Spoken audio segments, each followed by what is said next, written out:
ma jirtaa in gabadh lagu diiday horta adiga? gabar ayaan doonay annaga aan ahayn oo reer kale ah inkastoon reerkaa sheegayn laakiin qabiil kale ah aan qabiilka yaqaan laakiin waa lay diiday. goobtu halkay ahayd? sheegi maayo sababna dee waxaa dhacaysa inay habsooco ama sii bato ama dadku isku xumaadaanba, ma fahmaysaa? oo imisaa la doonay oo la diiday. Boosaasay ka dhacday oo anay igu dhacday, waxay Hargeysay ka dhacday oo kuwa iyagay ku dhacday. xilliga adiga qisadaas kugu dhacday dee waa 2005 waata halkaas ku joojinaya waraysigan waxaa laga qaaday ninkan waa taqaanay waa Daawud Xanfar, waa magaranaysaa ninka gitaarka tuma waana fanaan heestii magaranaysaa Madibaan ayuu qaaday heesaad fara badan oo Soomaali. waraysi laga qaado wuxuu sheegay inuu gabar doonay magaalada Boosaaso reerku gabadha ka doonay ma sheegayo, laakiin waa garan karnaa waxay Boosaaso waxa dega ugaar Saleebaan ma jeerteen qabiilo badan sida Cumar Maxamed Cismaan Maxamed iyo Maxamed Saleebaan warsangeli iyo Dashiishle iyo Dhulbahante iyo Leelkase xogaa waa laga helaa. horta qabiiladaas ay mid noqonaysaa gabadhan loo diiday ninkaas oo doontay Boosaaso gabar ka doontay waa loo diiday waa 2006 2007 meelahaas way muddo aad fog ma ninkaas anigu isku daabaanuna sida caadiga 2006 anigu markaas Soomaaliya ka soo qaxay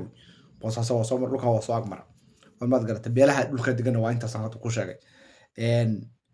Soomaaliga taariikhda hadii la fiiriyo ninkan wuxuu ka cabanay run waa nimanka loo yaqaan Madibaan laba micno leedahay afka Soomaaliga. Madibaan dhibta xoolaha la mariyay waa la yiraahdaa oo dhibta loo yaqaano wax dhibta oo disha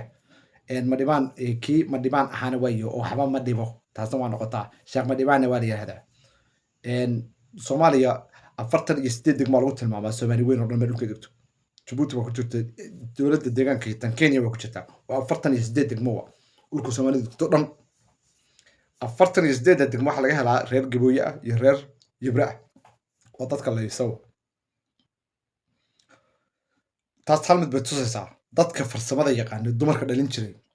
iyo farsamada gacanta oo la yasay waayo Soomaali weyn oo dhan meesha joogtay yastay weeyaan. hal beel baa hal reer ayaa sheegtay oo liyad huwi ayaa wuxuu sheegtay inay la dhashaan Madibaan bas. haddaba afka Soomaaliga haddana uu noqonayna ay taariikhda afka Soomaaliga wax huwiye liyahdo qabiilo Soomaali horta ma jiro. irir Soomaaliya 99kii beelma Soomaali waa jiraan oo daaradku huwiyo wada galaan sida beela Soomaali Maxamed Soomaali Gariir Soomaali irir Soomaali huwiye waxa loo yaqaanaa afka Soomaaliga oo saxda ah dabaysha ka soo kacda qaaradda Soomaaliya dhinaca galbeedka oraahdi ahayd baa cadeynaysa futaha wiye fariir bidix kulli bilaaya yahu marka dabaysha soo kacda waa soo socdo hormaad karta qabiil sax ah horta huwiye leeyahay ma jiro. dhinaca markii laga yimaado koonfurta Soomaaliya dhex barta kala marayo ba 1780kii taariikhdu markay isbedeshay ba dhulkaas dhinaca waxay ka jira lahjada isbedeshay Soomaalida lahjada ayaa kala bedeshay laga bilaabo Gurceel wixii dhinaca ka ah ilaa Hiiraan loo gaariyo koonfurta micda ugu hooseeya dhulkaas oo dhan dad iska bato isku lahjada noqdeen huwan baa loo oran jiray berigi dambe huwiya loo bixiyay. waxa kale oo dhinacan ka soo baxdana waxa loo oran jiray oo loo yaqaan dhabayaco huwanta iyo magaranaysa dhinaca waqooyigana waa la yiraahdaa huwanta waxa la yiraahdaa marka dadku isku duuban waqooyiga koonfurta Soomaaliga waxa loo bixiyay huwi waqooyiga waxa la yiraahdaa huwan waxa u dhaxeeyay waxa loo yaqaan dhabayaco horta qabiilo sax ah oo magacyada saxda ah naqaano ku soo arooray horta la yaqaan ma jirto maanta. for example haddaan tusaale ku siiyo ma jeerteen waad maqashay ma jeerteen qof la oran jiray oo Soomaaliya ama qabiil la oran jiray ma jiro qabiil dad aad fara badan ma jeerteen waxa lagu qiyaastaa 248 qoys oo isku tagay ee ma jeerteen loo yaqaan dad ma jeerteen nin la yiraahdo oo sax ah oo ka soo farcamay oo qof ma jeerteen la yiraahdo horta ma jiro. beesha irir beeshan harti qaybteedu Maxamed Harti Saciid Harti dad badan isku tagay ayaa horta waxa ma jeerteen lagu sheegaa qof ma jeerteen loo yiraahdo nin magaciisa horta ma jirto. ogaadeen nin la yiraahdana ma jiro daarood qof yiraahdana horta ma jiro asna daarood laftigiisa hadii taariikhda la baaro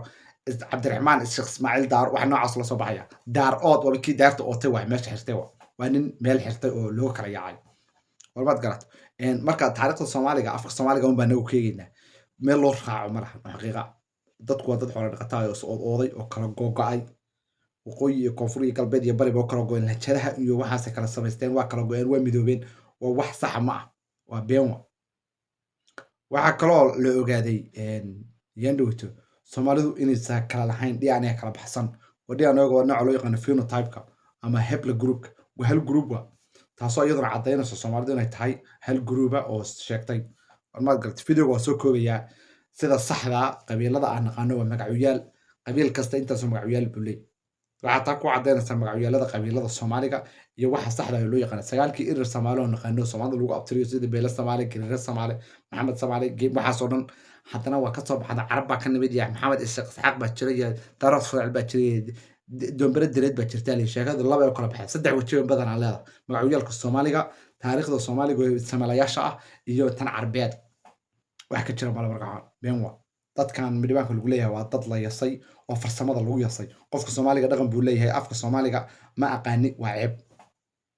waxaan haddaad garanayn oo qof walaalkaaga samaystay inaad caydid waa afkeed waa gart Soomaali dhaqan Soomaaliga waa hadda anigu haddaan xirfad garanayn oo adigu iga xirfad badan tahay inaan ku dhaho mid ay dhalo mid gaan ato kaba tala kabuu talaawa kabuu farsamo waa wax loo wada baahan yahay muhiim oo haddaan anigu garanayn inaan kugu caado waa qasab timaha sida loo jarro xirfad waa dadkoo dhan mooda yaqaan waxa la yiraahdaa timaha qaabka loo tidcana geeska Afrika ka bilaabato 1780kii oo geedaha ku dhigi jiray kadibna waa la dabitaanka nimanka keenay waa lagu caayo waa timajara loo yiri waa iyagana waa lagu caayo waa lagu aflagaday iyadoo taariikhda waxa qortay magaranaysa nimankii reer galbeedka baa wax ka qoray waxaan oo dhan haddaan eegno Soomaalidu waa dad kala gogo'ay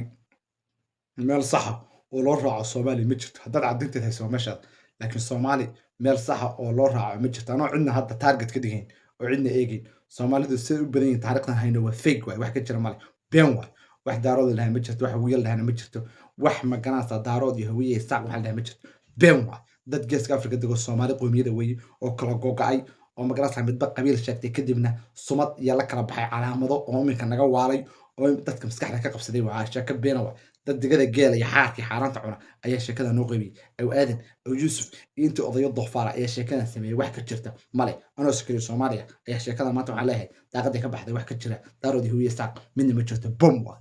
ana buriyo sheekadaas sakariyo Soomaaliya way iyo wadanka Australia